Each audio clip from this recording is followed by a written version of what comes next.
welcome to everyone.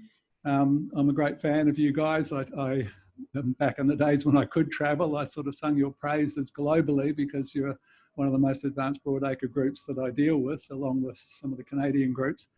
And we're going to talk about the basic concept of what I call nutrition farming. And I'll just get this thing working.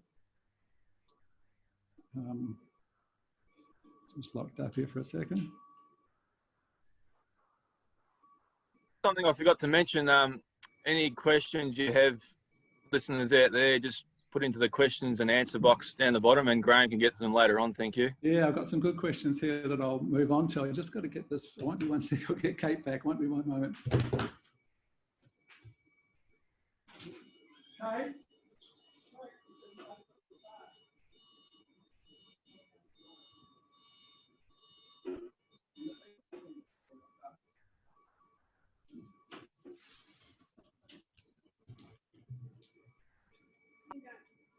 Okay. Yeah, so I'll just check this is working now. It is good. We're going now. Sorry about that.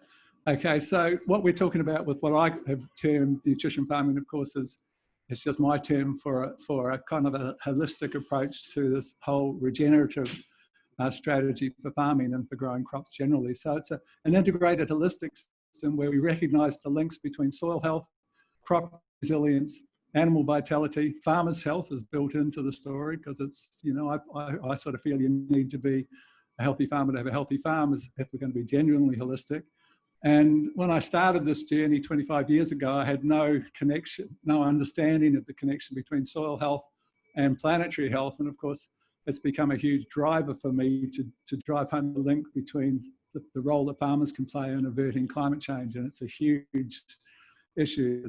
A group that formed after my first talk in the US called Kiss the Ground. They've got a full-length movie. The trailers had 4 million views so far.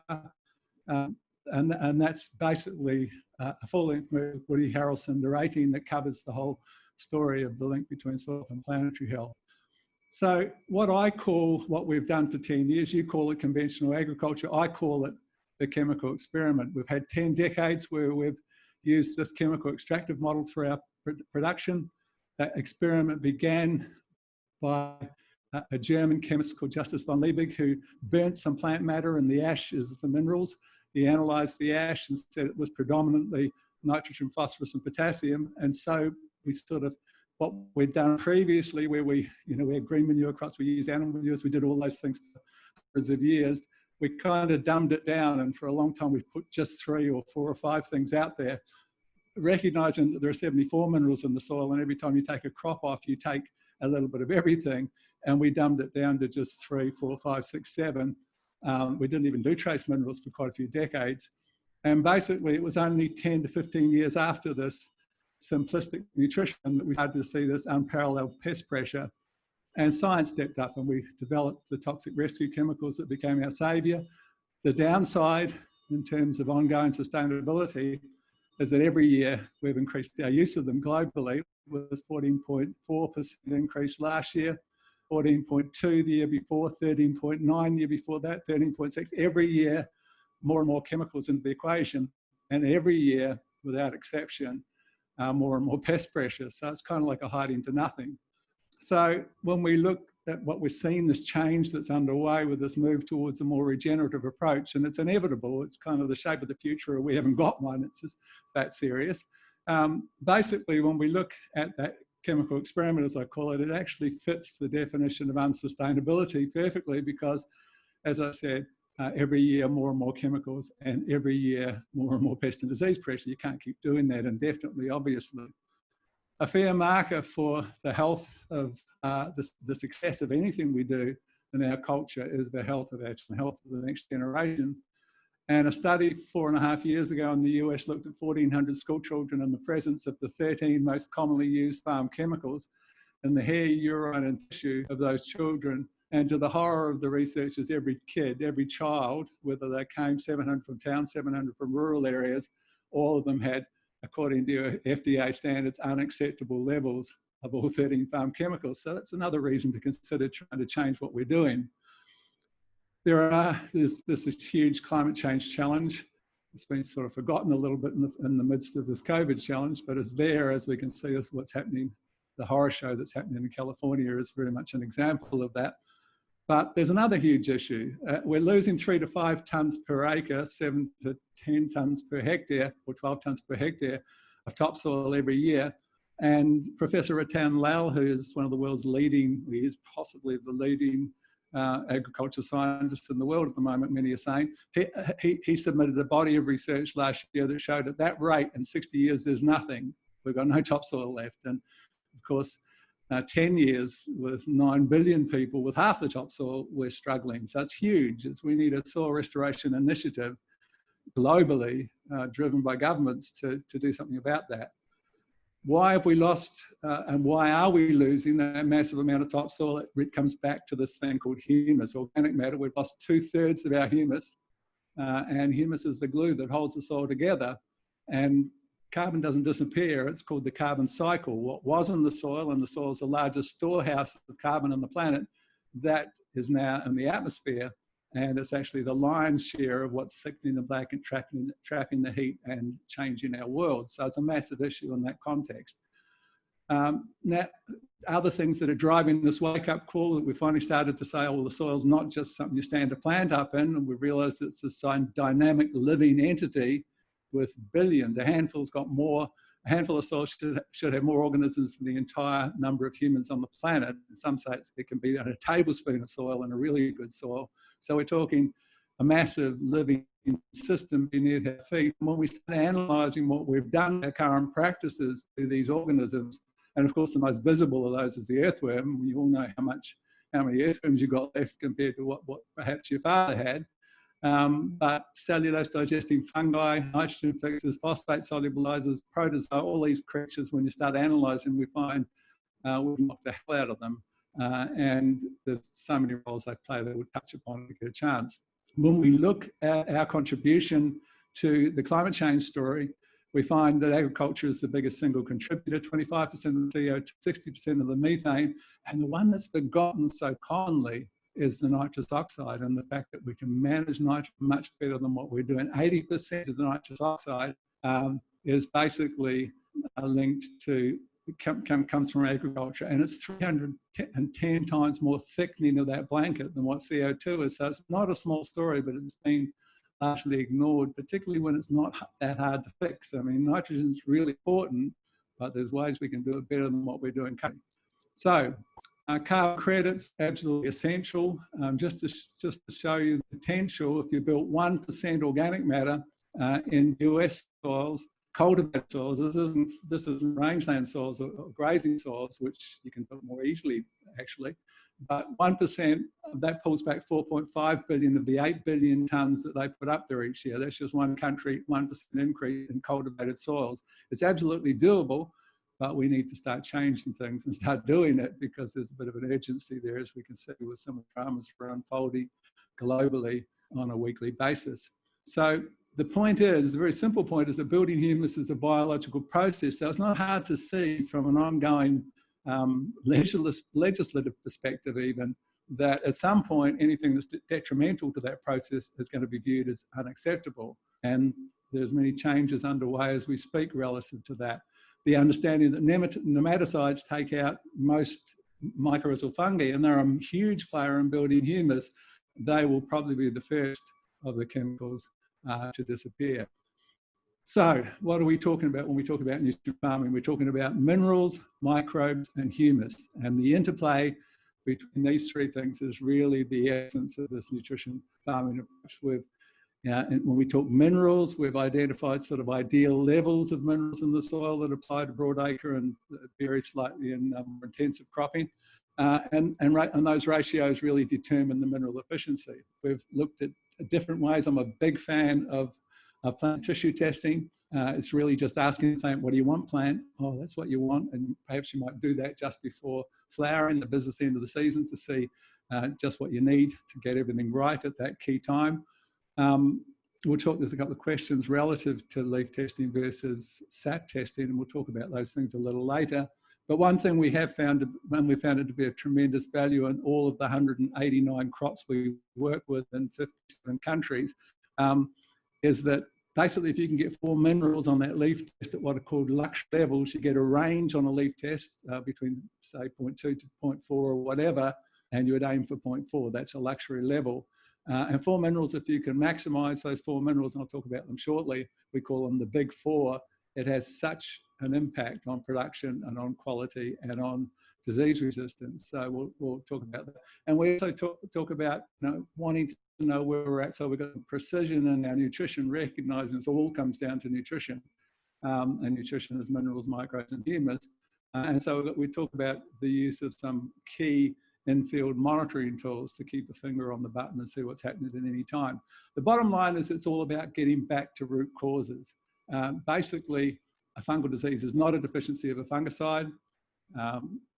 Basically, we've had veterinary science, we've had agriculture science, we've had medical science based on the treatment of symptoms. The chemicals are a temporary band-aid. What we're saying is that if you want to be profitable in agriculture, you need to get back and understand why it's not an accident when you've got cancer. There's a reason for it, as there is for insect pressure or fungal, and that comes back to various aspects of nutrition almost inevitably.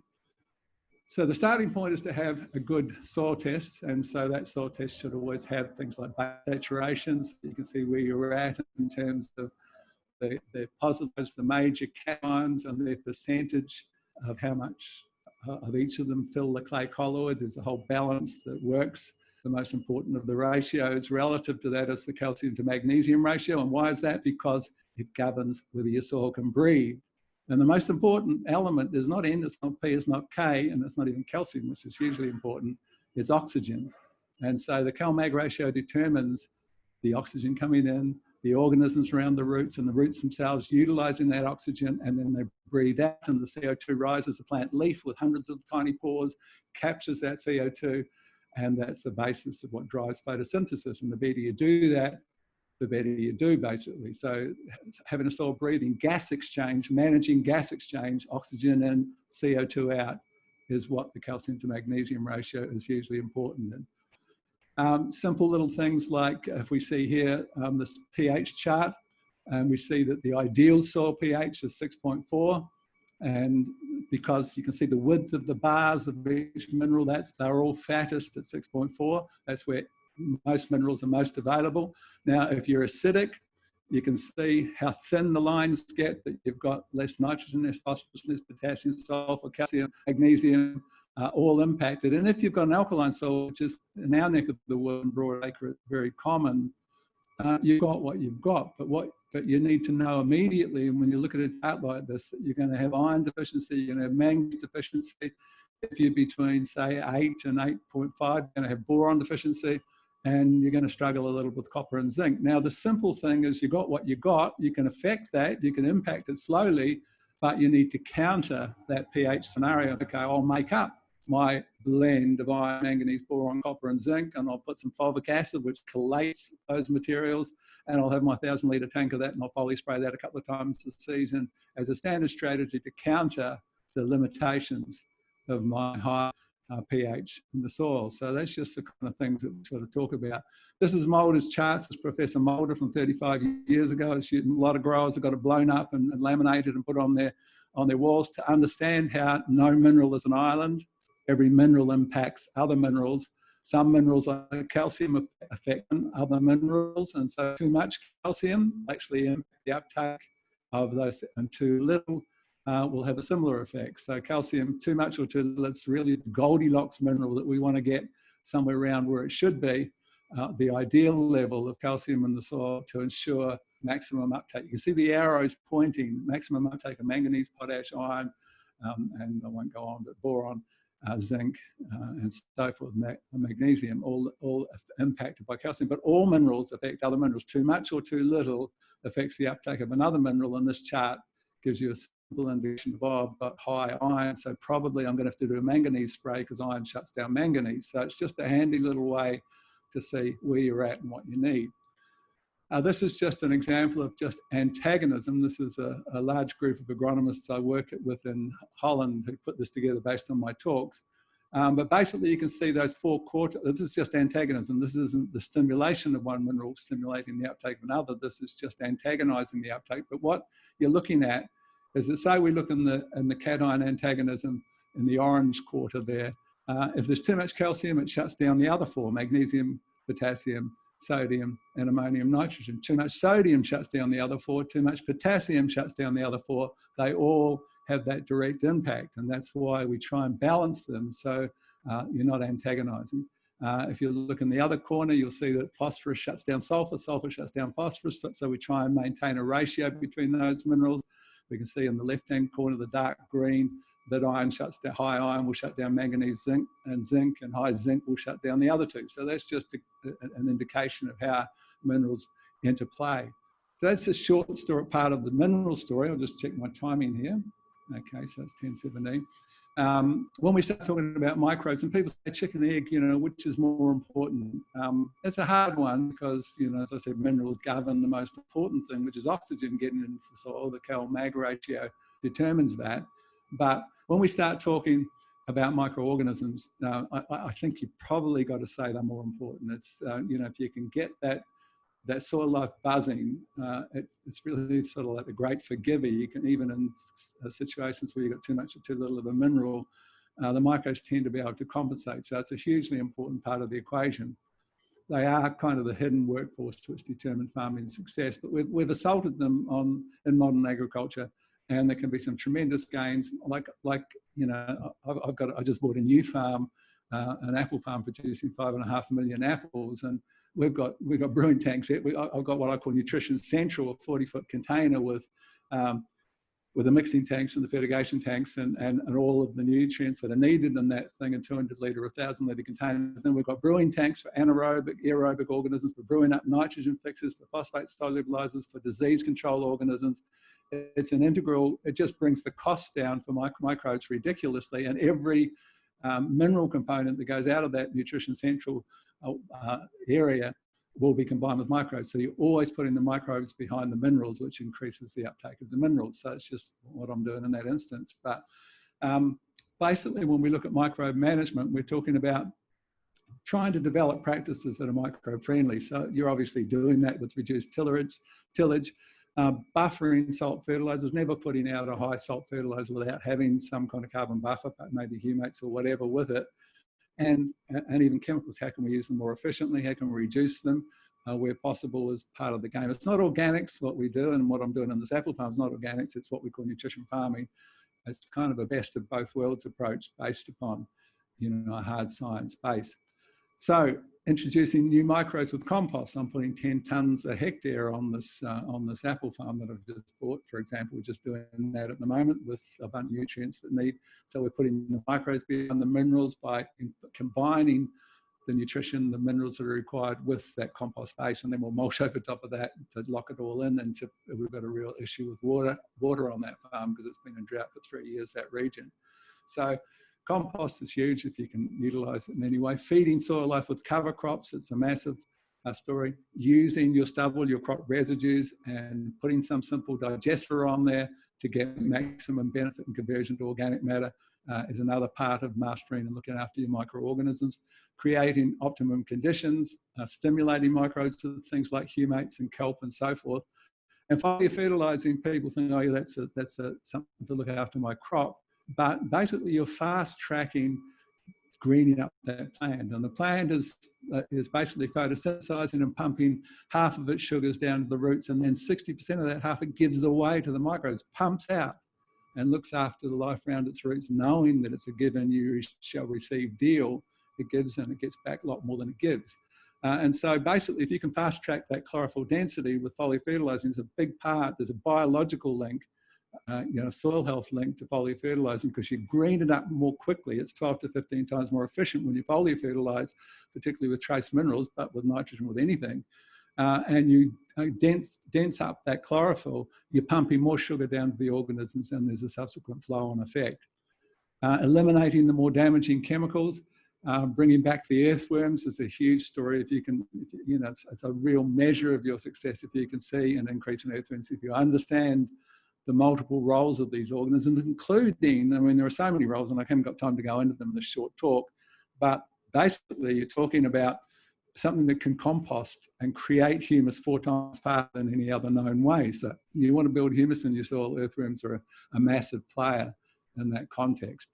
And of course, the third part of the equation, we talked minerals, we talked microbes briefly, but the critical importance of humus. So humus is the sweet-smelling, chocolate-coloured substance that microbes produce, and then it becomes their home base and their support system. It's also a storage medium for all minerals. It's the only thing in the soil that can hold everything. Now, clay holds on to positively charged minerals. Humus holds on to negative and positively charged minerals. So very leachable things like sulfur and nitrogen are stored only by humus. And of course, with many of our soils are lacking sulfur because we've knocked out big of our humus and we don't have a storage system for sulfur, and we don't have sulfur for free anymore because it used to come down in the rain until we banned sulfur emissions. So we've got to be very aware of the importance of sulfur.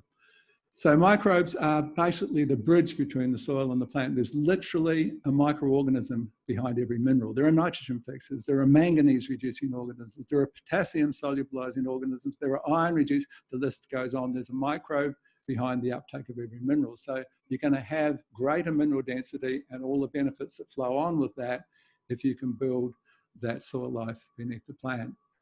So just continuing the critical importance of humus, the greatest water management tool. 1% increase in organic matter means your soil can hold 170,000 litres of water it couldn't hold previously. Now that's 2 big buckets per square metre. There's no evaporation, there's no carbon footprint moving into the farm. You don't actually get better water management. Water, of course, is now being called commonly the new gold.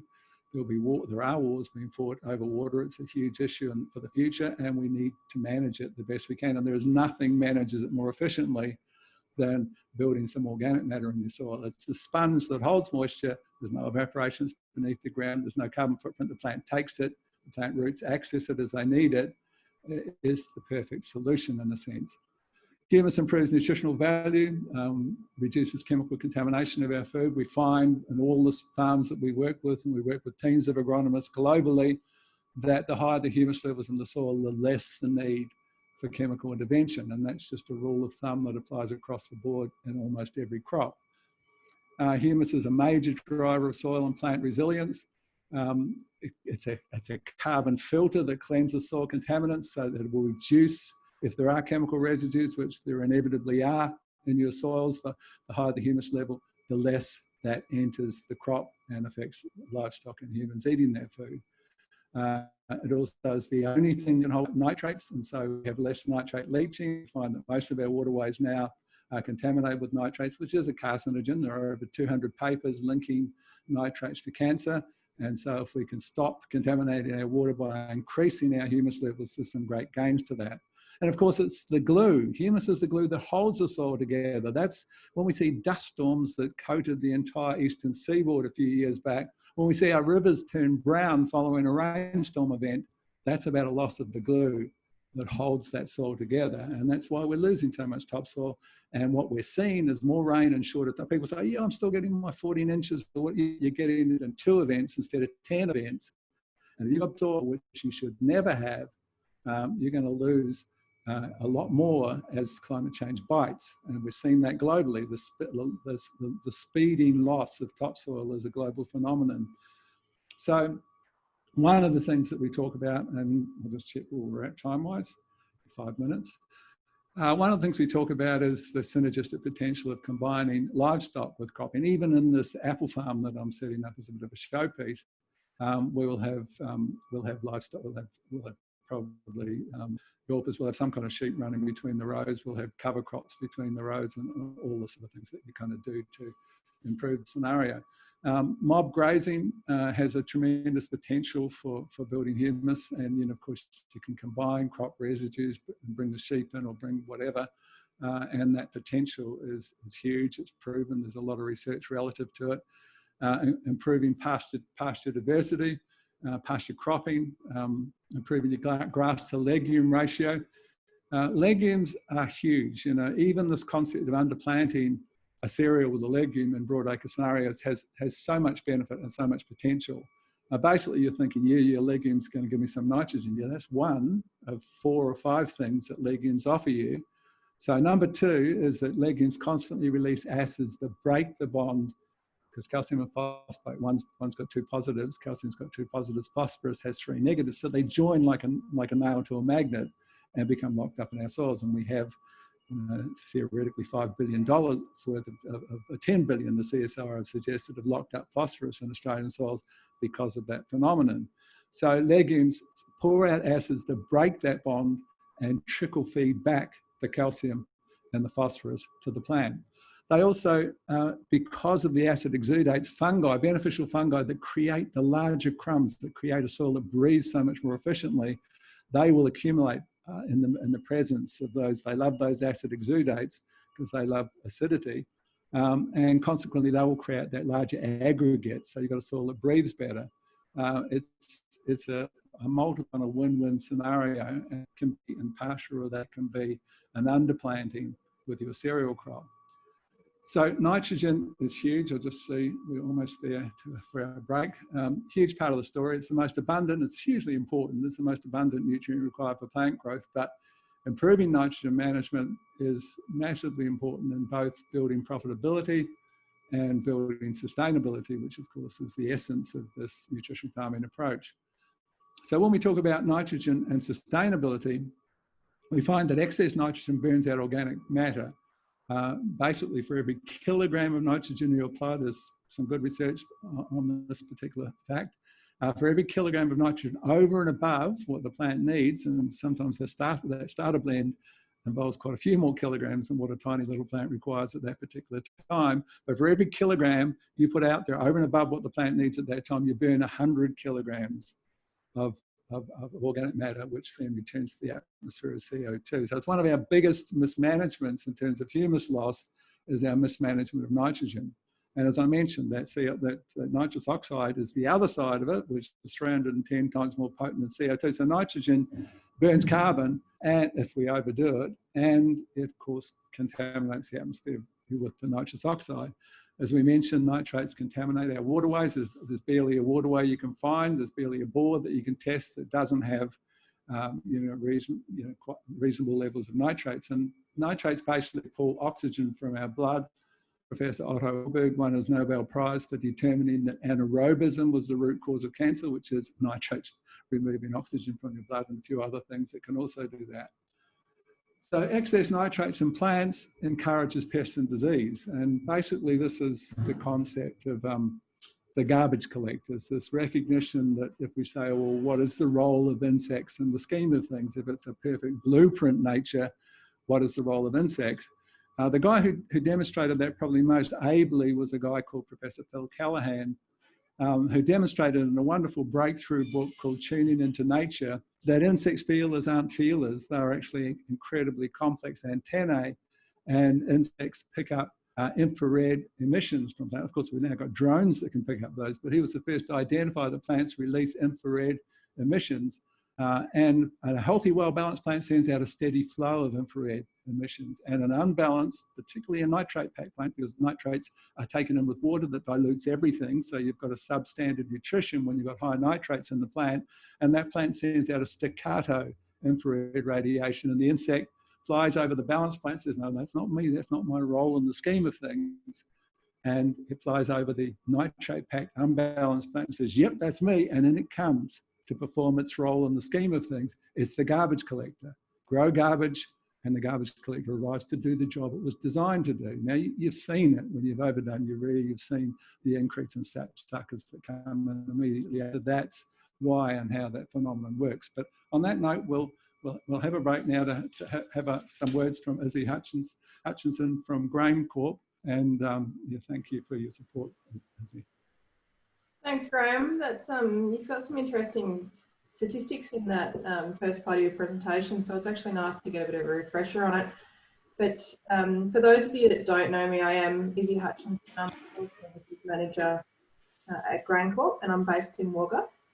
I'm pleased to let you all know that Graeme Corp is a proud supporter of VicNoTill again this year.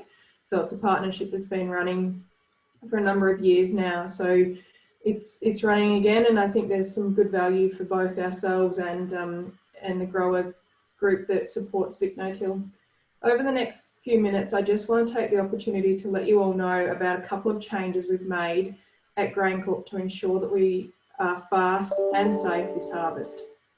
To ensure the safety of our staff, the community and growers delivering into our site, we are changing our sites across to contactless. The contactless site changes include truck drivers and staff will have limited contact. So what that means for you is, as a truck driver or grower entering into our site, we'll ask that you remain in your trucks at both the sample stand as well as the weighbridge. We are also setting up sample, almost like a mailbox type system for samples to be dropped off, and then our site staff will go down and collect them. All grain is to be placed in warehouse and sold via Crop Connect or on the grower hotline. So that there won't be access to cash, contract or pool on the bridge. It'll all go into warehouse. We also need each load to be delivered with a delivery advice when it comes into the site. So that will give us the information such as NGR, paddock name if you wish to nominate it, whether it's been treated particularly for malt, barley, durum or canola for being GM. So that's happening out on site. So what the big change really is the fact that everything goes into warehouse. So while placing all grain into warehouse on site is keeping you and our staff safe, it also allows you to possibly upgrade your grain via Croptimizer. GrainCorp has received an outstanding response to our recruitment drive over the coming harvest. We have also spent a large sum of capital on tarps and mobile equipment over the past 6 months to ensure that we can receive your crop quickly this harvest. So we are ready to receive the crop coming into Victoria and southern New South Wales in 6 or 8 weeks' time once it's ready. I guess the take-home message from GrainCorp prior to harvest this year is that we will be fast and we will be safe this harvest. And we need, with that, it's a collaborative or cooperation between both ourselves and the growers that are coming into site. To access more information, I suggest that you visit Crop Connect. So that's cropconnect.com.au, or give our grower hotline a call on 1800 809 482 for more information. Another alternative to get additional info is you can have a chat to our local merchants, and they'll give you the dates of our grower webinars that we've got running in early October. I'll pass back across to Graeme, but thanks very much for your time. Thank you, Azim. Yes, just continuing. We'll have time for questions. I'm sure you've got a few already. So we mentioned basically nitrates are uptaken with water always. And so if there's more than required in terms of nitrogen, you're going to have extra water going to the plant with a dilution effect that reduces nutrient density. You can measure it, you can set it on a leaf test following the urea application any day of the week. You can see things fall relative to that dilution effect. Now, a great simple little tool that most people involved in nutrition farming or regenerative farming generally utilize is a tool called a refractometer. Basically, it's a good guideline as to the mismanagement of nitrogen. Now, you squeeze in a little bit of juice on the sloping face of this little sawn-off telescope and you hold it up to the light. The sunlight refracts through the sap and you're measuring dissolved solids. You're measuring your skill as a chlorophyll manager, in effect. And what you'll see if you've overdone nitrogen is that Brix levels will lower every time. So, in fact, it's not possible to raise Brix levels in plants with excess nitrates because of that dilution effect. Nitrogen, there's also another meter we use in the field called the nitrogen meter, the Hariba nitrogen meter. The very simple way to use that is to, because nitrogen is, nitrogen and potassium, the two most mobile of minerals, it rushes around to where it's needed. And so you can measure top leaf fine. My agronomy team in the field will just do top leaf, bottom leaf. And basically, if you start to run out of nitrogen, nitrogen will move from that lower leaf. They need to be somewhere around the same reading, the top leaf, bottom leaf. And so that's a guideline as to nitrogen requirements in that context. You can also, there are guidelines as to whether you've simply got too much in the equation as well, but it's a very, very good meter to manage that all-important mineral called nitrogen. So currently, when we look at nitrogen and our management of nitrogen, currently N losses account for up to 50% of applied N. It's not a stable mineral, and there are ways we can stabilise and make that less likely. But basically, an important sort of strategy or important understanding is that there are 74,000 tonnes of nitrogen hovering above every hectare. There are 5,000 truckloads of urea. It's the most abundant gas in the atmosphere. And we're supposed to get quite a large percentage of our nitrogen for free from the atmosphere. So that involves a few things that you need to have in place for that to work. And here's a very simple 5-step recipe. I was interested when I toured Cuba recently. I don't have a translator because no one speaks English. But I toured their research stations. Of course, they won the Nobel Prize a few years back for sustainable agriculture. And I thought, this is my idea, these five factors you can tick off and say, yeah, I've got good access now to what I call a free gift. But they were, well, there's nothing new under the sun. They were all talking exactly the same story because they've had restrictions of urea with the embargoes and they've had to master this whole story of nitrogen fixation. So what is it that you need to have in place? You need to have the whole process of fixing nitrogen from the atmosphere and turning atmospheric nitrogen into ammonium nitrogen in the leaf and in the soil, because you can fix it directly into the plant. There are organisms that can do that. So it's a two-stage process.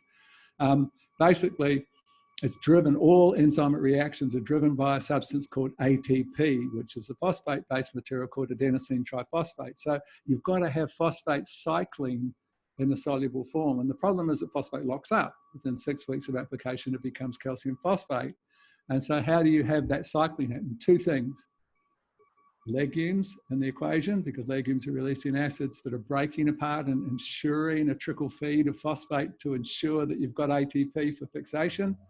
And a good fungal component in the soil, because they also release acids and solubilize a little bit of phosphate. So there'll be trickle feed of phosphate. There'll be soluble phosphate always in the equation if you've got fungi, a good fungi to bacteria ratio, and most people don't have. One of the greatest moves forward for broadacre growers I work with across the globe is that when they improve the fungal count in the soil, the whole story changes. It's such a big part, a missing part of the equation that we need to address. A good calcium to magnesium ratio, because these organisms that fix nitrogen are amongst the most aerobic organisms. They need oxygen more almost than any other organism on the planet, and that includes all the organisms on the planet. So they love oxygen. So you can't have really high magnesium and have good nitrogen fixation, because that tight, close soil that comes with high magnesium will not be fixing nitrogen as you'd like.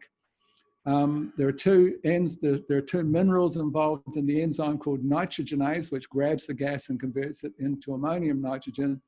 Iron's not a huge issue because it's the second most abundant mineral on the planet, but sometimes in cold conditions and compacted soils you can have iron deficiencies, and the trick is humic acid makes iron available. There are 9 or 10 published papers on that phenomenon.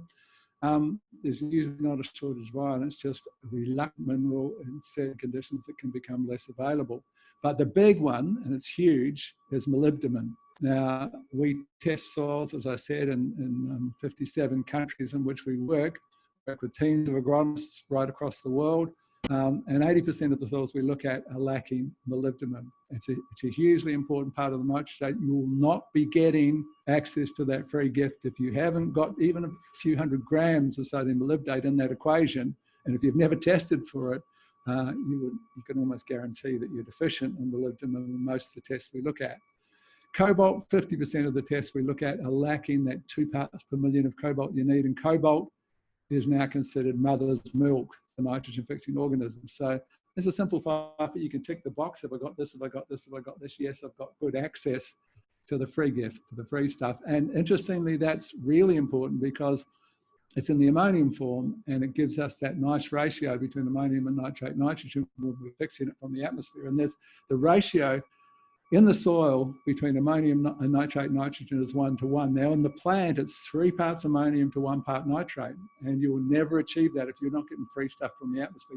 And that's a resilience ratio that determines the protective capacity of the plant. One of the drivers of plant resilience is trying to maintain that good level of ammonium nitrogen within the plant, and you won't ever do that if you haven't got access to that significant ammonium form of nitrogen coming from the atmosphere.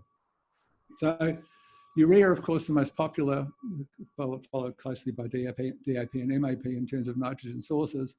But urea is the most popular in the world, 45 to 46% nitrogen, very, very unstable. Volatilizes, goes up as nitrous oxide, leaches, and so forth. The trick to stabilizing urea is to combine a little bit of humic acid with it. It creates what's called a urea humate. When the moment they dissolve and combine, you've got a urea humate. There are now multiple published papers on the capacity of humic acid to stabilize urea. And humic acid provides a whole range of other benefits. It's a microbe, it feeds the fungal component of your soil. It's got a auxin-like hormone that stimulates root growth. It conditions soils. It's a chelating agent. That goes on, but you've basically stabilized your urea when you combine the two. But the really important thing that I want to talk to you about the use of urea, or the more efficient use of nitrogen, is to recognize the value of urea as a foliar spray. Now, when you put urea in the soil, here's how it works, and I'll try and do it briefly, but urea is the amine form of nitrogen uniquely. And basically, when you put it in the soil, it doesn't stay in that form for very long at all. So there's an enzyme called the urease enzyme, which converts it to ammonium nitrogen. So it's positively charged form of nitrogen stuck on the clay colloid.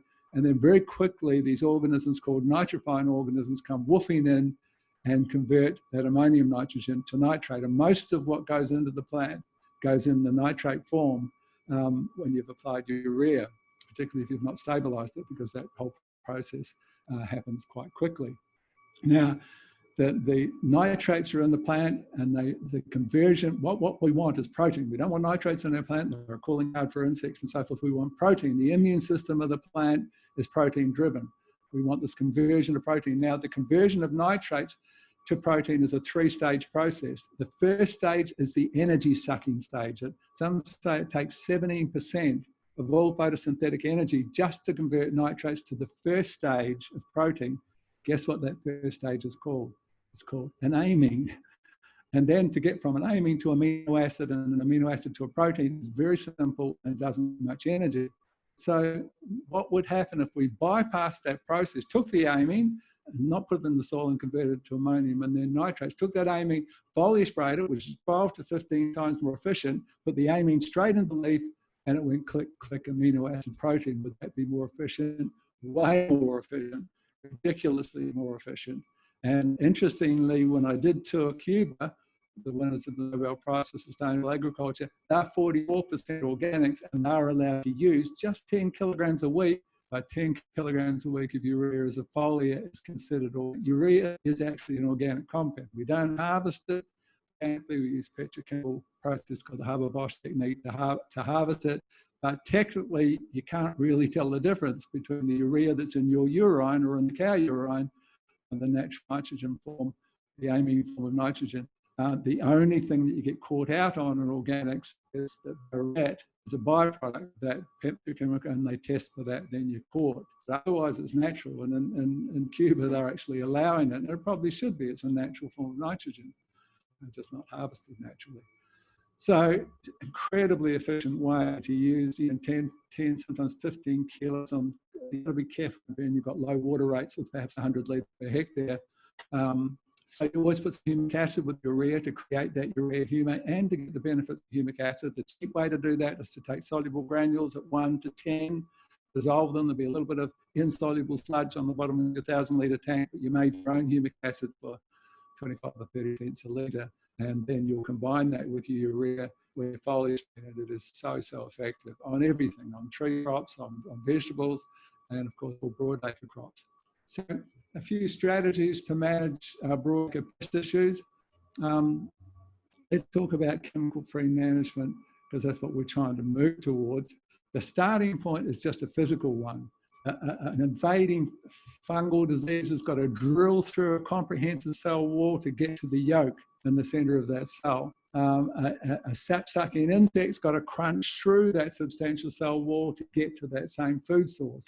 So, you know, an obvious physical strategy is say, okay, well, how can we strengthen that cell wall? How can we buckle the hyphae of the invading fungal disease?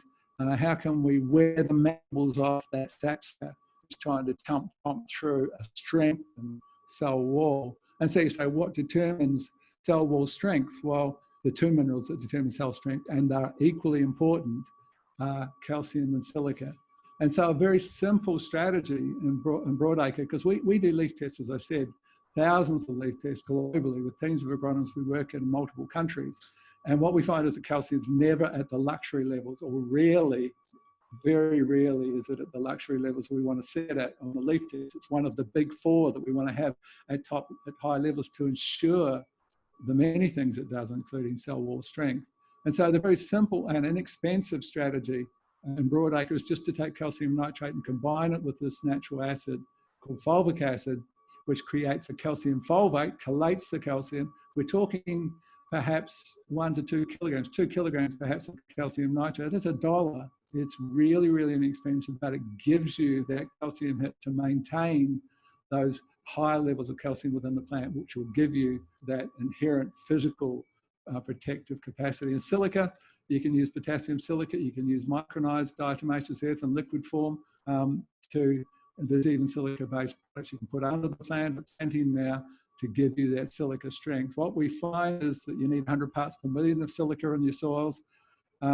We don't know, no one knows. Organic growers have usually got twice the amount of, so something we're doing, some think it might be glyphosate, but whatever it is, something's knocking out the organisms that make silica the most abundant mineral in the soil. It's everywhere. Sands are silica, clays are aluminosilicates, but why is it not available in the monosilicic form where you need 100 parts per million of available silica?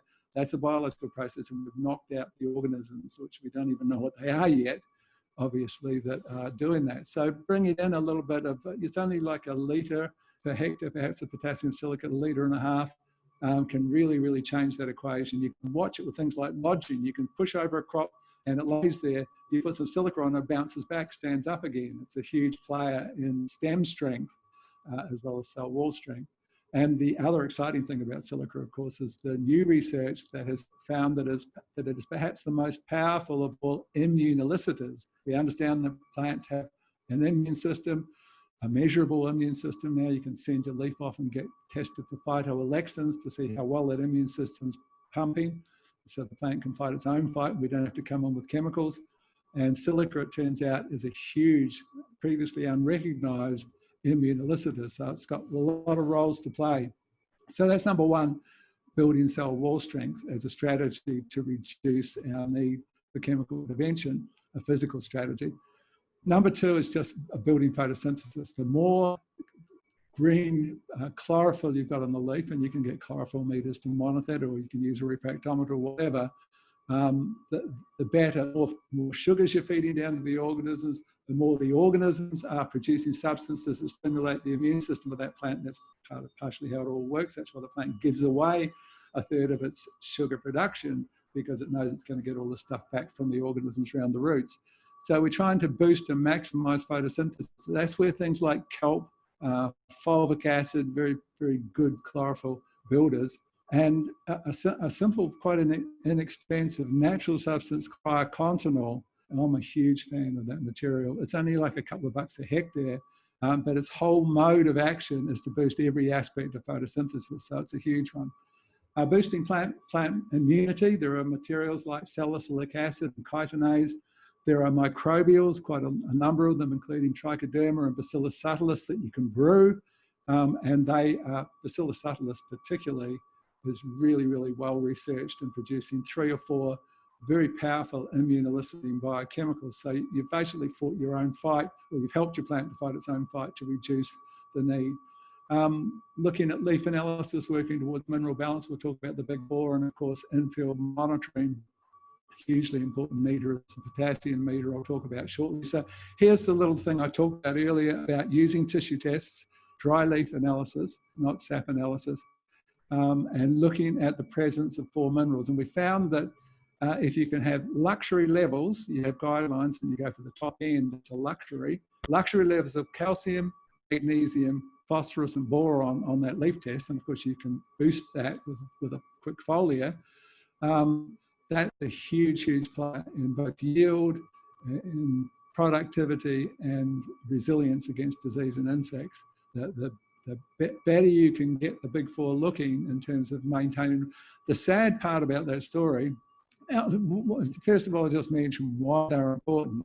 It turns out that they're the 4 minerals most important for the most important process, photosynthesis. Calcium, of course, the trucker of all minerals, governs the uptake of 7 other minerals, determine whether you've got pale blotches or stripes or whatever on the leaf. So calcium shoots. Magnesium is the centerpiece of chlorophyll, the most important mineral in chlorophyll, so hugely important.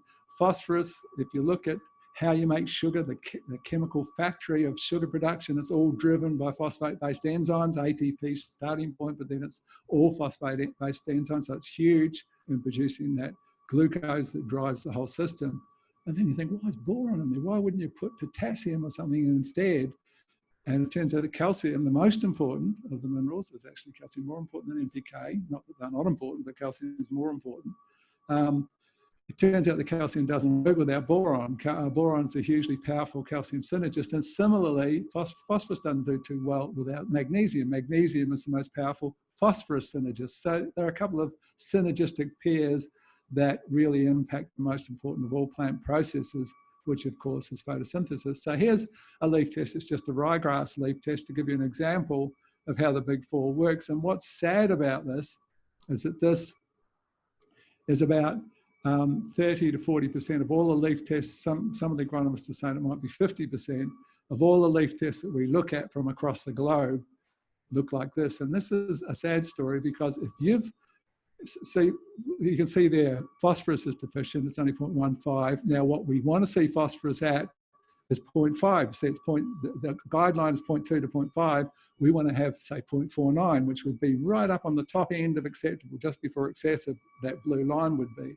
If we look at calcium, we want 0.6, this is only 0.11. It's a screaming deficiency of calcium. Magnesium, we want it at 0.3, 1.4. We want it up, right up on that line, at the top end of just before excessive. That's called a luxury level. And boron, we want 15 parts per million. We've only got 3.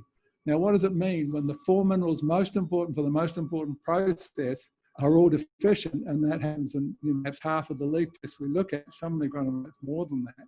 But say half of them. Well, not having fun farming. You're supposed to have fun in the most important of all professions, and you're lying awake wondering what's going to get you next, because your vulnerability is insane if you've got the 4 most important minerals that drive the most important process all deficient, and you don't know why. Your farming life's become this stress factor, this major stress factor, and that's half of the farmers we look at. So it's a really, really important and simple thing to correct if you're aware of it, and now you are, so hopefully you'll do something about it. In-field testing, I mentioned how nitrogen meters are. One of the tricks is to find the sweet spot, and you can cross-reference with other monitoring tools to find where's the perfect level for nitrogen. It will be high during the vegetative stage, and then its requirements drop right back, and potassium takes over from flowering afterwards, after flowering. So your nitrogen meter, you can use, Brix meter, you can use conventional leaf analysis, you can use some of these other monitoring tools to say where is it, and your own visual analysis of where the crop's at and how well it's doing and what its vigor and resilience is like, to say, okay, well, I need to be at 1,500 parts per million of nitrates, for example, during, that might not be the figure, but 1,500 you decide on your farm and your conditions is where everything's doing best. And that's what you aim for. You don't do more, you don't do less. And then that 1,500 will become perhaps 700 or 800 after flowering. And it may be lower than that, but that's just an example. Potassium meter, I consider, potassium's the money mineral. That determines the size of your grain. It determines the size of your fruit or the size of your vegetable or whatever. It pumps sugars, translocates sugars, it governs size, it governs your yield more than any other mineral almost. It's probably neck and neck with nitrogen, but probably more important in terms of end yield and quality, because the sweetness and so forth is going to be governed. The fruit and things is governed by potassium. You'll have very sour citrus if you haven't got enough potassium in the equation, for example, and small fruit. But because it's the most mobile, nitrogen's second most mobile, potassium's the most mobile of minerals, it will move from the lower leaves to the upper leaves as soon as the deficiency begins. Now, if we're using a conventional leaf analysis and we're taking the first fully developed leaf from the top of the plant, usually the 4th leaf down, 3rd, 4th leaf down is what we use for leaf testing, we've basically measured where it's gone to. And we say, oh, we're okay with potassium, but we've really not got any idea of the potassium status of that plant unless we're measuring top leaf and bottom leaf. And a meter allows you to do that, and it is so simple. You just put squeeze 2 or 3 drops with crushing it up and putting it in the garlic crusher, the leaf from the top, the fourth leaf down, or the first fully developed leaf. You crush that, you've got a reading on your potassium meter, then you take a lower leaf and you crush that. They need to be the same. The moment there's a 10% variation, which is 10% lower in the lower leaves, and sometimes it'll be 80% lower in the lower leaves, you've got a potassium deficiency. Now you'll see that, you can see that burnt outer edge on that corn crop there, for example, is one of the symptoms of potassium deficiency. It's very, very common if you have a dry finish. When you have this from flowering onwards, you have this massive, if you've got a potassium meter, you won't believe your eyes what happens 4 or 5 days after flowering. You're ticking along at a couple of thousand parts per million, maybe 2,500 parts per million of potassium, and then you flower, and then you retest, and you're down to 1,200, 800, 900. There's just a huge potassium drawdown, and people aren't aware of the extent of that potassium drawdown when you start trying to fill seed. And so having a meter doing top leaf, bottom leaf takes 1 to 2 minutes perhaps, immediately, and you can come in. And the simple, inexpensive way to address potassium during the crop cycle, particularly after flowering, particularly if it's dry, when potassium is only uptaken in soil solution, you haven't got any soil solution, so the first mineral that will fall on its face is potassium in dry conditions. You're just going to take 8 kilos of potassium sulfate, and your crop usually needs sulfur as well anyway. And people say, oh, that's not very good, it's not very solid. Yeah, it's 10 kilos per 100 litres.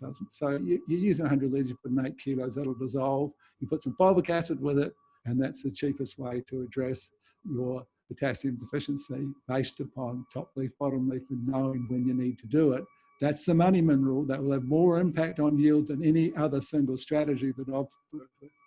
So I consider a potassium meter to be an absolutely essential tool. We talked about refractometers. We mentioned how you're measuring nutrient density, you're measuring your skills, and you can see those two visions through looking through the lens. You can see this sharp line for poor calcium. It's remembering how important calcium is. You want to have a really diffuse line separating the two halves of the hemispheres. You can see on a good calcium side there, the bricks is 12, somewhere around 12. You can't quite tell because it's not quite distinct. That looks like a gas tank, the old school gas tank. And what you're looking at with poor calcium is low fuel levels. And that's pretty much what it's about. You've perhaps overdone nitrogen, you dilute nitrogen, shuts down calcium, it shuts down potassium, it dilutes everything. If you oversupply it, whatever the reason, or you just neglected trace minerals or whatever, or you've neglected calcium particularly, but calcium governs the uptake of all those trace minerals, and that's what you're picking up when you pick up that low bricks level. So it's a calcium meter, and quite a reliable one, so that's important. You can use it to measure boron. If you measure at 4:30 in the afternoon, which would be the highest bricks level of the day because you've made sugar all day at that point, and then you start pumping it down to the roots from 5 o'clock onwards. At 4:30 you measure and you've got, say, 12 bricks if you're doing well, or 14 or 15 if you're doing real well. And then you measure first thing in the morning, it always should be lower. You pump down half your sugars, and that's part of what you're measuring. You should have significantly lower bricks level in the morning. If it's the same, if it's 12 in the afternoon, 12 in the morning, that's a boron deficiency. Boron governs the opening of a little trapdoor in the chloroplast that allows the translocation of the sugars that have been made during the day around the plant, of course, down to the roots, and then given away some of it to the microbes.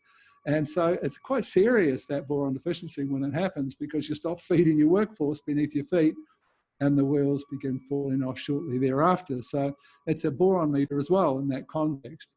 You can pick up nutrient imbalances. You can measure brick levels from different parts of the plant. They should be the same. If they're not, there's something not happening right. You can determine foliar effectiveness. Whatever raises bricks, and it happens very quickly after a good foliar.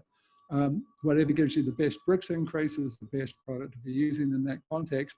And your weeds should always have a lower bricks level. If your weeds have got a higher bricks level in your crop, you've got an imbalance, or assignment of an imbalance, and you've created conditions for weeds rather than your crop, and you need to look into that. So really, really valuable tool. Just checking going time-wise. So we've probably got just five or six more minutes, I think. Nutrient deficiencies and pest pressure. There's a really big link between sugars and pest pressure. So what you want to avoid is the accumulation of what are called reducing sugars. So reducing sugars are glucose and fructose, and their presence is a calling card. It also means that sucrose synthesis is impaired, and that can be very, very strongly linked to manganese and magnesium. Sucrose is what you measure when you've got high Brix levels. That's the formula that you measure in that context. You don't want these reducing sugars to build up. And magnesium and manganese. Now, manganese is really important because glyphosate, and it's a big part, of course, of no-till farming, shuts down, kills the organisms that make manganese available, and also chelates manganese and makes it less available to the plant. So it's a double hit.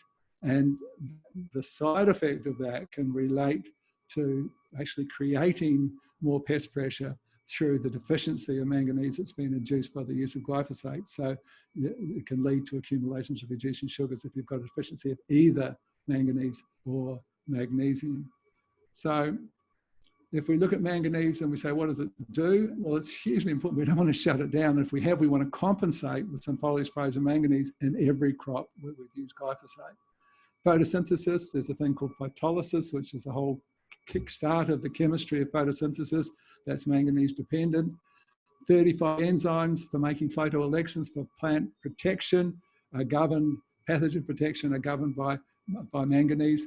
There's a thing called, in our body as well, that's manganese dependent, called superoxide dismutase. That is required to make the wax layer on the leaf and stem. And so if you haven't got enough manganese, you're going to have much more susceptibility to heat waves. And of course, we're having more and more of those as climate change bites. And so that's hugely important.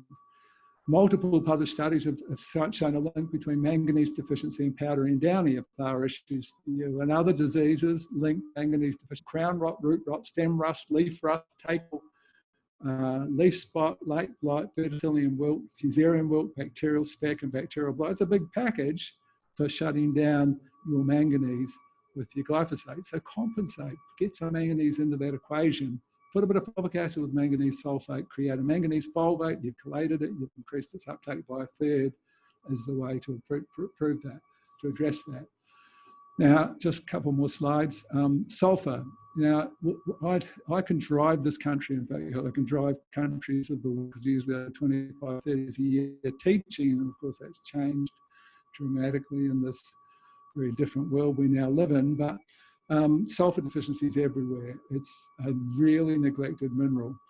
Basically, we got it for nothing. It came down in the rain, and then we banned that because of acid rain that killed forests and waterways, and so we don't get it for nothing, and we don't have the humus that holds it.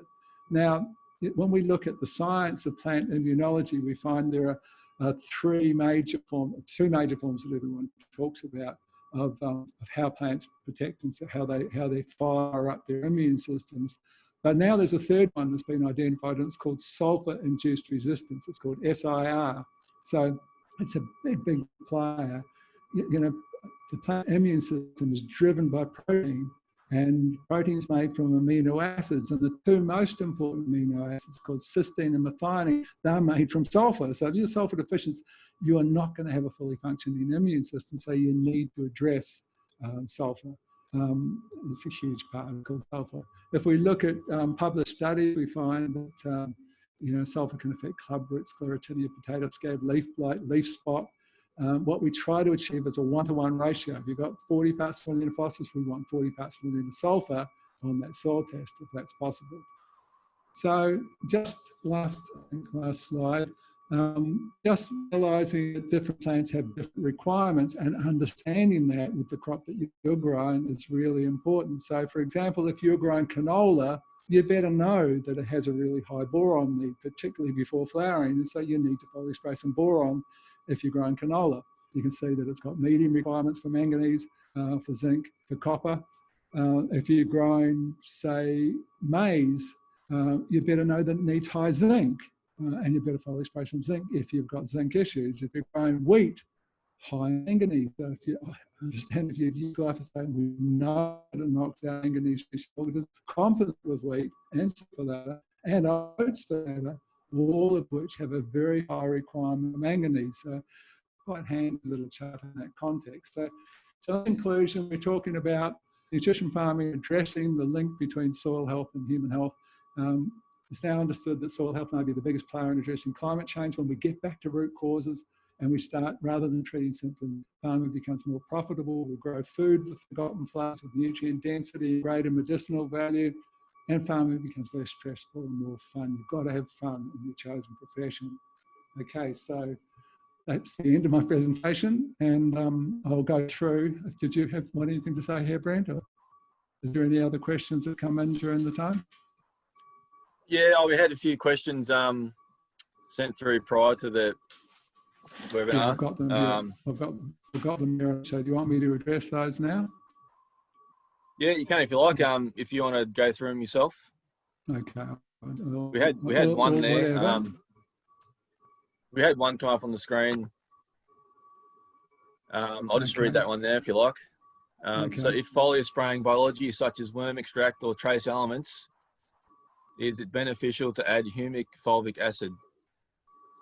Yeah, so the concept of both humic and fulvic, and usually it's fulvic because humic's not compatible with a lot of things because it's alkaline, and it falls out of solution with things like sulfate-based trace minerals or calcium nitrate, which is very acidic. So fulvic is the choice in that instance, but the reason that you include, we'll say, worm juice and trace minerals, and that's great because you're putting the microbes behind minerals. It's a really good combination in that instance. But the reason you'd include fulvic most commonly, there are a few things you can put humic with, and humic's cheaper, so it becomes a boron you can put humic with, which is good. But basically, the ones with both humic and fulvic, and they both do the same thing, and there are multiple published papers on it. It's called cell sensitization. Nutrients go through the cell wall and then through the cell membrane, which sort of governs really what goes into the actual cell. And the cell membrane becomes more permeable. It's called cell sensitization. That's what humic and fulvic both do.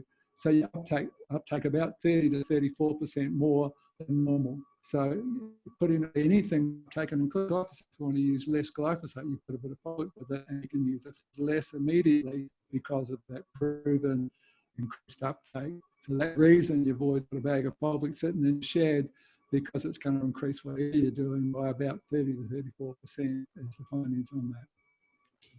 So any other questions on the board there that have come up? I'll just run through this list then. Yeah, there's a couple on the board. We'll just go through them at the end if you like. No problems. So the first question was the ideal nitrate to ammonium ratio. Is one higher than the other, and ways to rectify either extreme. So in the soil, you're aiming for 1:1. You don't want more than 2 parts per million of nitrogen, of nitrate or ammonium nitrogen. Now they switch over constantly through nitrification and so forth, and it's almost impossible to get 1:1, but that's sort of the vague goal, is to try and just remember you never want more than 20 parts per million. Remember that the amount of organic matter is going to determine how much nitrogen you need to put on at any given point. If you've got good organic matter, it stores nitrate and ammonium, and it cycles and releases, called estimated nitrogen release. You're going to get a bunch of nitrogen that comes from that humus during that crop cycle, and that should be factored in the amount of nitrogen. It's a good reason of humus, because you're going to store and cycle nitrogen more efficiently. But in the leaf, that's critical one. That's where we want more ammonium than 3:1. And that's why it's so important that we're accessing free nitrogen, because that's what determines that ratio. Now, there are organisms that live on the leaf surface that we talk about, the rhizosphere, which is this mass of organisms living beneath the plant, waiting for their feed of sugar and then giving back much more than what they receive. But there's also a huge group of organisms that live on the leaf surface, and that's called the phyllosphere. And that's why we don't want to kill them all. You know, they're doing all sorts of good things, including protecting from disease. But amongst them are a whole range of nitrogen-fixing organisms that fix directly from the atmosphere straight to the leaf in medium form. And that's part of what gives us that desirable ratio. So you really got to make sure that you've just got molybdenum is a big one, but you've got that equation so that you're getting that free stuff, so that you're getting the good ammonium ratio on that leaf. And of course, foliar spraying urea is going to give you that amine rather than the nitrate and so forth. It's important when I talk about foliar urea, you can't say, oh, I'll use big N or something, because that's ammonium nitrate with a bit of urea. That's not what we're talking about. We're talking about the amine form straight into the leaf and switching through to an amino acid and a protein. That doesn't happen with ammonium nitrate, so don't get confused about that. It's specific to foliar spraying pure urea with some humic acid. Now, the second question was, do all legumes release acids to make phosphorus available? Yes, they do. There are no exceptions. They're all pouring out these acid exudates that stimulate the all-important fungal component. The last talk that I did, interestingly, Grant Sims was there from your group, was in New Zealand with Nicole Masters. We had a 5-day course, and it was something I've seen repeated at my courses all over. When we bring farmers up to talk about their experience, in this case it was Broadacre farmers, everyone had the same story. When they could change their fungi to bacteria ratio, the good stuff started kicking in. Bringing more fungi into that equation is such an important and often unrecognised thing. Now, there's a little tool called the microbiometer, costs, I don't know, maybe $250, $300, that used to just measure. It was a great tool because it could see whether your cover crop was increasing biological biomass. And so a very simple little 10-minute process where you can measure biomass, and it's been cross-credited, cross-referenced with other strategies, quite valid and a very, very valuable tool. In my toolkit, I consider it probably the most valuable toolkit. But recently, so you use a phone app tied to this little test you do, and the phone app does the analysis. It's very simple to use. You could learn in 5 minutes. But now it includes the fungi to bacteria ratio. And so that's huge, because you can say, okay, what can I put in there and what works to increase my fungal component, because that will make a big difference to my bottom line. Okay, the third question was using the method of using mineral trace elements to send crops reproductive. Is it feasible to use that concept to send weeds reproductive out of season to terminate? Now, the issue with switching a plant from vegetative to reproductive is you can't do it completely. You can do it like, a couple of weeks, 3 weeks. We have people like the first mango growers in the Northern Territory. So you're the first of the first are people who work with us, and the first mandarin growers who got the first crop. And that first crop can be worth more in that 2 weeks than the rest of your crops. It can be incredible if you can be early, because the prices are so good. And so you can switch a plant, a couple of weeks. You can't change nature. All you can do is switch it from vegetative to using a combination of acidity and ammonium nitrogen, phosphorus, manganese, sulfur, the other minerals that are related to switching the plant from vegetative to reproductive mode, and combined with a little bit of phosphoric acid to give it a shock and say, yeah, to get into action and pump out some flowers at this point. So whether that would work, when you've only got that short time frame, a couple of weeks or whatever, to turn it reproductive with weeds, is something I'll experiment with, and so I can't give you a definite yes, because it's not, you're talking about completely out of season, and that's probably not possible.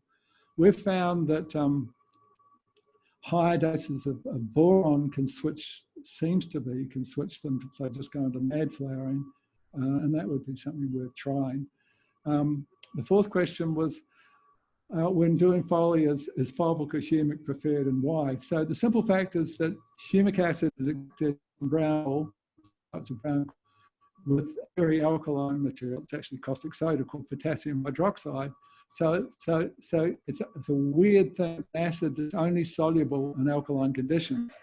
So what you've got is basically potassium humate with a pH of about 11. So humic acid has a very high pH, and it reacts with acidic things. Well, almost everything we do is acidic. I mean, the sulfate-based trace metals, all of the nitrate, all phosphorus-based materials are all phosphoric acid and nitric acid. So they're all acidic.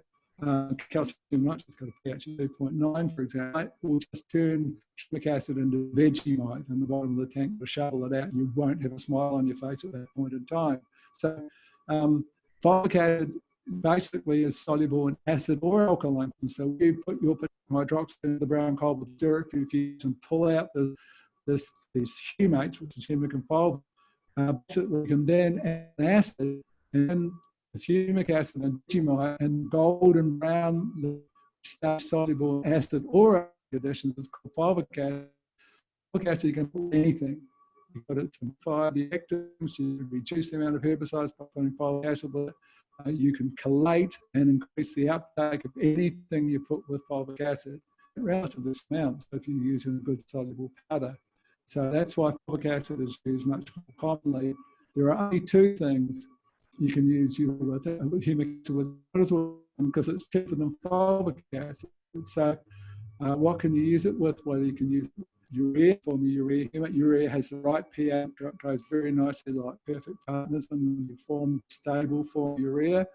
And you can use boron, but it must be sodium borate, not boric acid. So spore, dissolvable, whatever the product in your region called, we combine with humic acid before flowering. Almost every crop needs that. Boron is so important for pollination and for seed filling, and filling the top of that grain is all the boron, and you want to follow that boron before flowering on every crop. Now, the question, what's the difference between SAP and tissue tests, and in what situations should it be used? I'm personally, I know personally the guy who developed SAP testing, he did a single guy, and he sort of franchised it all over the world, but he did it on his own experiments, saying, okay, well, I reckon this is high, medium, and low. And so this conventional dry leaf analysis has had almost 40 years, 39 years of science being there, saying, well, this stage of wheat crop, tillering is where the minerals should be, and at this stage where they are, there's so much more science behind. So I'm not saying that SAP testing, obviously, with those meters and things, but in general, I just think a lot more science in dry leaves when we look at that big four and the ways that we use it, so I tend to prefer that. Now, questions, left brain fungicides, insecticides regularly, while sometimes a necessary last resort, applying for prevention because it's applied for prevention or because it's in the recommended report. What effect is that having on the long and short-term health function of the soil? Now, probably from a biological perspective, the fungicides are probably doing a little more harm than the insecticides.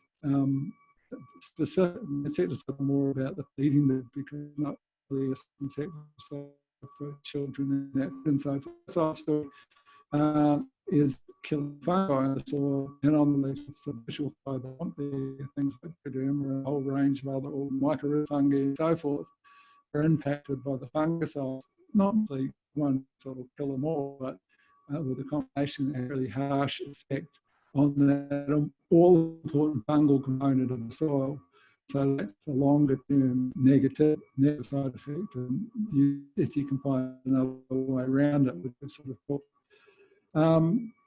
So the last question is, to farm in a way that requires little or no fertilizer insecticides, a whole system approach is needed.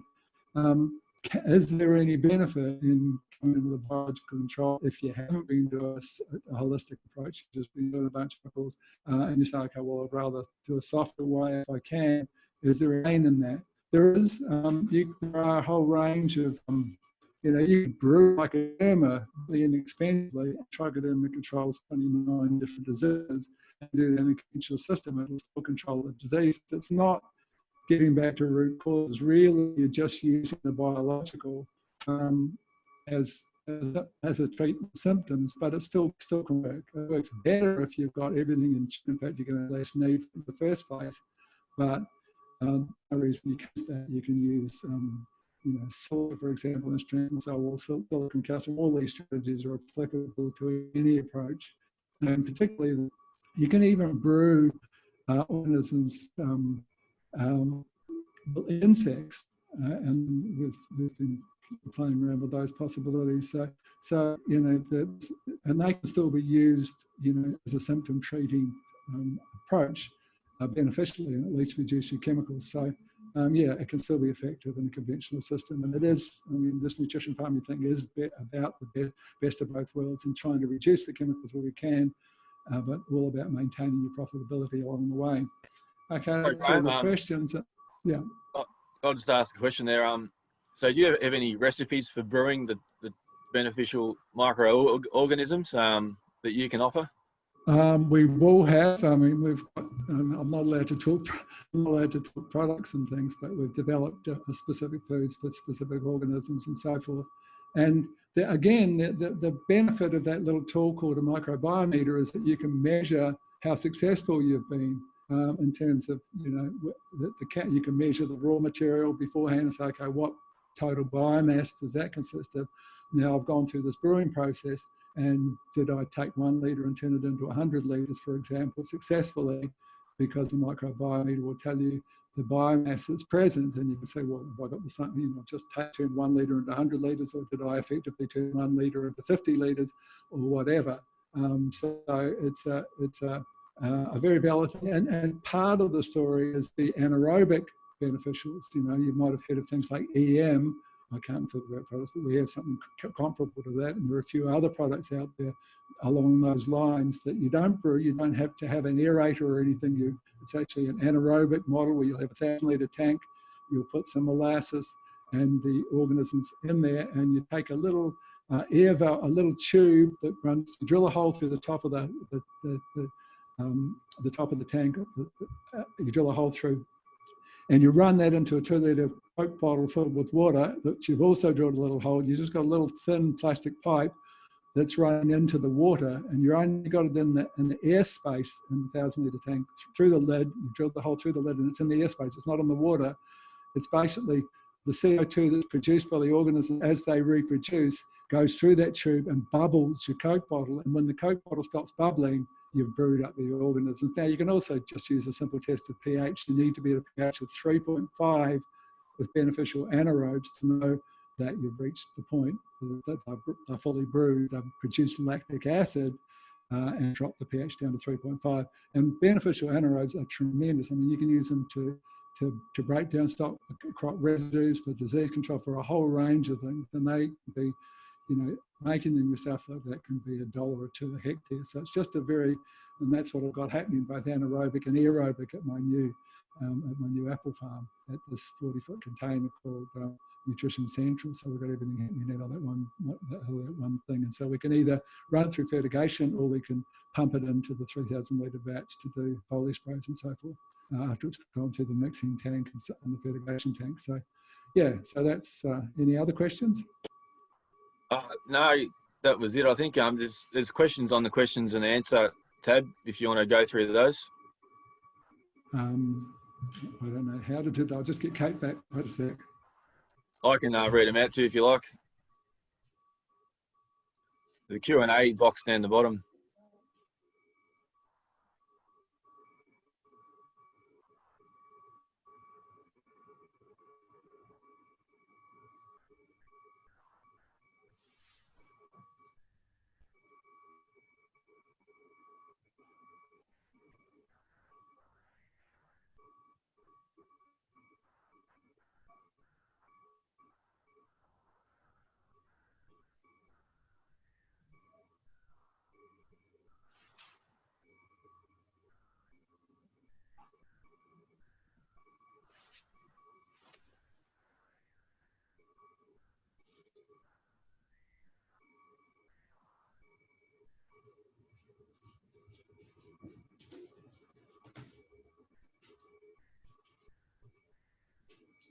Okay, so Kate's just going to sort that. Okay. So we've got Susie's question there is foliar spray biology such as worm extract. Yeah, we've answered that one. Okay, so general recommendation for P ratio 2 to 1. Is this total or available, and how much P is needed to get such a high ratio? I'm not sure what we're talking about here, whether we're talking about lead tests or soil tests. I mean, the concept of, I said, the simple technique for potassium is to just measure and feel potassium meter, top leaf, bottom leaf. And if it's dropped in the lower leaf by more than 10%, you come in and put some potassium into the equation. Is, you know, how, and all of them, got 3 farms, is how I address potassium. You know, we've got, on the subtropical farm, we've got the highest potassium user known to mankind, which is bananas, amongst multiple crops on that farm. And top leaf, bottom leaf just gives you that banana, you know, and you wouldn't believe how much potassium they need. They're just sucking so much of it, it's crazy. So then it becomes how you can do it most efficiently. And of course, even foliar spraying bananas with pot sulfate and fulvic acid is a good thing. So what's this question? Should we include cost manufacture our farms, or are there better returns for our time and money to get the same result? That depends upon, you know, I've stumbled across quite a good compost for like $25 a tonne they can have delivered to the farm for maybe $10 more for the big apple farm. And it's pretty hard to make compost for yourself for, you know, maybe 30 you could do it. And then you've got your time factored in the whole story. So it depends on your access to raw material. You've got, say, honestly, composted chicken manure is insane in terms of delivering phosphorus. It is the cheapest and most efficient way per unit of P of any way that I know. You know, I made a mistake on my farms because I thought, well, I've got no phosphorus, chicken manure, $20 a tonne delivered. I'll compost it, I'll put it out there, and I'll get several years of just delivering phosphorus via the compost I put in there. Well, 18 months later, my phosphorus went from 22 part million to 120, which is too much. So I've overdone it in that short time just because we were too liberal with the compost and vegetable growing scenarios. But that's just the availability. So, you know, has very good phosphorus, and when you compost it, it's just super available and super able. And if you've got a cheap source next to you, well, you'd be crazy not to use it if you need phosphorus. If you don't need phosphorus, it becomes toxic because, like, I can't use it on that farm anymore. I can only use cow manure compost now because I've got plenty of phosphorus. So what else have we got? In compacted soils that are encaped, what are the best strategies? Now, there's a fantastic book called, what's that book called? Why Weeds, is it? Or what is it called?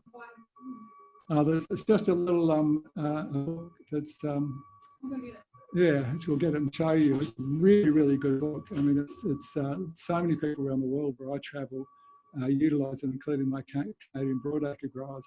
And basically you can go through and say, okay, well, what's the story with Cape weed? And I don't know that just off the top of my head.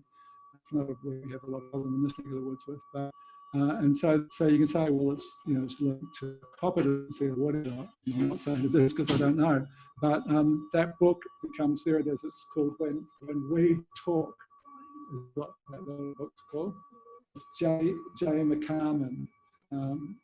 We have it here, but you can buy it from Acres USA and forth, and it's every conceivable weed and the root reason for that weed. So it can be really, really handy. You can paddock and know exactly what's happening in that well based on the presence of that weed. So I have been told, Graeme, sorry, just about the Cape weed. I have been told quite a few times that Cape weed grows on low calcium soils. Yeah, so quite often when you dig them up, there'll be a worm underneath because they're bringing up calcium. Yeah, that's quite common, and it's very similar. We have in this one called Lantana, which is a classic, a weed that's there because of a lack of calcium. And you can walk a whole paddock, and the only worm you'll find in that paddock is only the same story as underneath the Lantana. And the soil structure is beautiful, so we call it a weed. And the reason that people don't like it is it's actually got a really high Brix level because it makes calcium available, and of course delivers all the calcium does. So your field will be like 4, your grass will be 4 or 5, and the lantana will be 17. And so, particularly if it gets dry conditions, cattle will overeat it, and then it has a thing called lantana poisons the cattle. That's why everyone hates it. But it's actually a wonderful soil conditioner of that, and you know everyone has a role to play. And so it comes the story with Cape weed. Calcium and boron usually go hand in hand, and so you know you would basically line up, if you can afford it, of course, to address that calcium shortage. But as I said, this book is really handy in that context. So the last question there is, there's a few others. Incredible presentation to be able to put this into practice, you reckon, from here. So use good soil test. We've sort of developed that test, but I'm just saying, well, use a good soil test. Find where you're at from that perspective as a starting point. And if you can't afford in a Broadacre dress, which is then okay, well, I'm calcium deficient, so make sure I've got some, if I'm magnesium deficient, which isn't that common in your region, but if you were, you know, just go some mag sulfate either in liquid inject or, of course, in a fold if you've got a couple of folds happening. Simple little strategies like if you use DAP and put soluble granules with them to create that stable phosphorus and stable nitrogen. And phosphorus locks up basically most of us like within 6 weeks. You get 27% of your DAP. It's such a pathetic investment. Don't scream scan because they think they need phosphorus for early root development, and it's hugely important. But then you also need maybe 50% more phosphorus for the vegetative age, and then from flowering on when you need 100% more phosphorus, and do a test and find out how much is left at that point. That's the whole issue. It's locked up. So putting humus acid granules with your DAP and MAP is just an absolute no-brainer. You're using 5 kilos per hectare usually, and you're creating that phosphate humate, and you can test your leaf test on a paddock that you haven't treated, and a paddock that you have after flowering, and watch the difference in the amount of phosphorus that's available. And then you know, and you will never not utilise that concept. Fulvic acid to increase the uptake of whatever you're putting out there.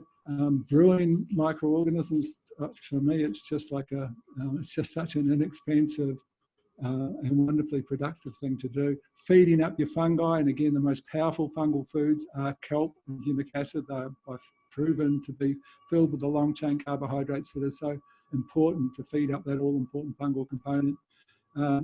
Cover cropping, underplanting, interplanting, this whole concept of having a legume with a cereal and so forth is just, for me, it's a no-brainer. We've done so much trial work around the world with and without, and looked, in the Canadians absolutely, I mean, the governments in Saskatchewan and so forth have kind of led that research, and so they've got, like, sometimes they're multi-cropping to having 3 crops with a legume always in amongst it. So you're either using it where you're not, it's just basically an interplanted clover or something, or you're using plants that can have a synergistic effect, like peas and canola and so forth. And now they're getting 3 varieties together in terms of that overall effect.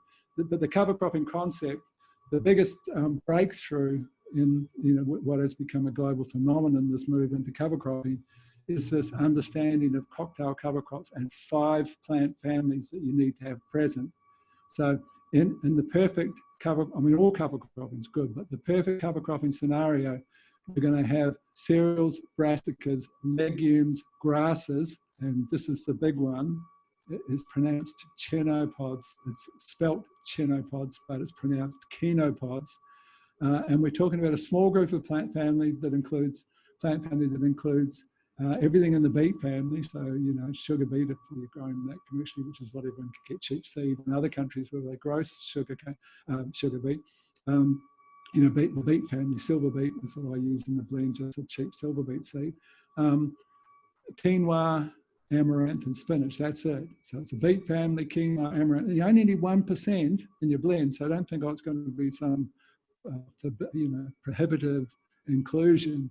What's been found, and what the US Ag Department discovered when the Brazilian scientist Ademir Caligari discovered this phenomenon, and then they said, well, why the hell is it working? Why are people getting the response of 3 to 4 cover crops in a single cover cropping season in terms of soil structure changing and benefits and so forth? And so many mates of mine, consultants around the world, have quantified this, and I've done it myself.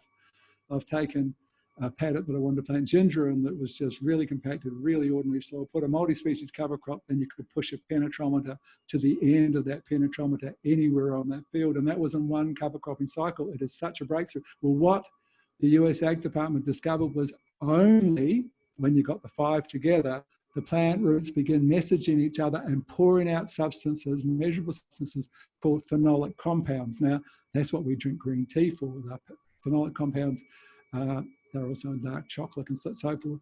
They're super powerful antioxidants that affect every one of our cells beneficially. Well, it turns out that those single multi-cell creatures in the soil respond in a similar fashion to phenolic compounds, and they go into hyperdrive when you've got those 5 species together, and hence the wonderful benefits. So that's a major, major breakthrough. It's almost Nobel Prize winning breakthrough in cover cropping science in the last few years. Okay, so what other questions we've got here? Reams recommendations for soils. Carrie Reams was, considered to be one of the fathers. I don't know. I'm just sort of. He's done a lot of use of. He's got a whole protocol which seems to have a lot of validity in human health, where you measure with the refractometer your urine or your saliva, and you measure the conductivity. And there's a whole series of things, and they've got to correlate and there's lots of actually doctors and things that have embraced it now, but I struggle with it. We tag it onto our soil test, and every soil test comes back with no phosphorus availability, and yet you measure in leaf tests, and sometimes it's true, of course, because for a variety of reasons, usually the lack of fungi in the soil will impact phosphorus availability because you can't release it. You can't break the bond between calcium and phosphorus without the fungi as acid exudates happening. But it doesn't correlate with leaf testing, and leaf testing's got a lot of science behind it, and it'll say you've got barely measurable available phosphorus on a Reams test, and on the leaf test you've got plenty, and the crop's not phosphate deficient. So I've sort of lost a little bit of faith with the Reams thing. It's there on our test, but we don't really utilise it. The name of the book has been printed. I think Kate's put it in there somewhere, so you've got the name of the book on weeds. How's the best way to get calcium in the soil into the plant? And what calcium to magnesium ratio are we aiming for? Well, it varies depending upon the CEC of your soil. If you had a light sandy soil, which is what my apple orchard is, for example, the new apple orchard, basically you want more magnesium because in a sandy soil, magnesium gives structure. It tightens the soil. You don't want it in a heavy clay soil. You want too much magnesium. But in a light sandy soil, the ratio between calcium and magnesium can be as low as 3 to 1, 3 parts calcium to 1 part magnesium. But as the clay component increases and you get up to a CEC, like a sandy soil, my soil is a 4 CEC, it's really light sandy soils, but which is great because you can fertigate them and they respond and you don't need a lot to correct them. But the heavier soils, when you get up to 30 and 40 CEC with a lot of clay in that soil, then you want more calcium to open and push apart that. So you see calcium, it's a double positively charged. It's basically, think of it as a ball, and it's a very large ion. Think of it like a beach ball with 2 positive charges, one on each side of the beach ball. And it grabs hold of a clay colloid, little particle of clay on one side, held by the positive to the negative of the clay, and does the same thing on the other side. It pushes apart the clay colloids. That's called flocculation. And you need a lot more calcium to do that in a high clay soil. And so you want a 7 to 1 ratio. And you might be somewhere in between. You might be 4.5 to 1. Every soil has an ideal calcium to magnesium ratio. And a good soil test will tell you with your ratio that you're aiming for in the soil is 3.7 to 1 or 4.8 to 1 or whatever. So it varies depending on how much clay you've got in your soil, what the ideal calcium to magnesium ratio to push apart that clay and open up that soil. And in this light sandy soils, we actually want to create some structure in a soil with no structure by tightening it with magnesium, because magnesium's a golf ball compared to a beach ball, also with 2 positive charges, grabs hold of the clay and tightens and closes that soil. And in a heavy clay soil, you don't want that because your soil's not breathing and you're going to pay a price for that. Okay, I think that might be pretty much all the questions. Is there any others there? Sorry? You might wrap it up there, Graeme. Okay, mate, that's fine. It's been really nice to be chatting to you all. Hopefully we can get back down again when your restrictions lift and you're no longer the lepers of the country. It's a ludicrous, it's a strange scenario, isn't it? We've got the whole country subdivided like it is, but hopefully that changes. When it first happened, I don't usually have strong intuitive feelings, but right from January, February, when it started in China, I just had this overwhelming sense that the world was changed and it would never be the same again, both economically and of course with this whole pandemic. And that's very much how it's evolved. It's a very, very different place, and it's a challenge, I must say. But anyway, it's been a great pleasure to chat to you, and hopefully at some point I can come down and have a longer talk in person. Thanks very much, Graeme. VicNoTill would like to thank you for your time today, and thanks Izzy for your time as well. And thanks for all the people who tuned in today. Thanks, Brent. Thanks, okay, everyone. bye.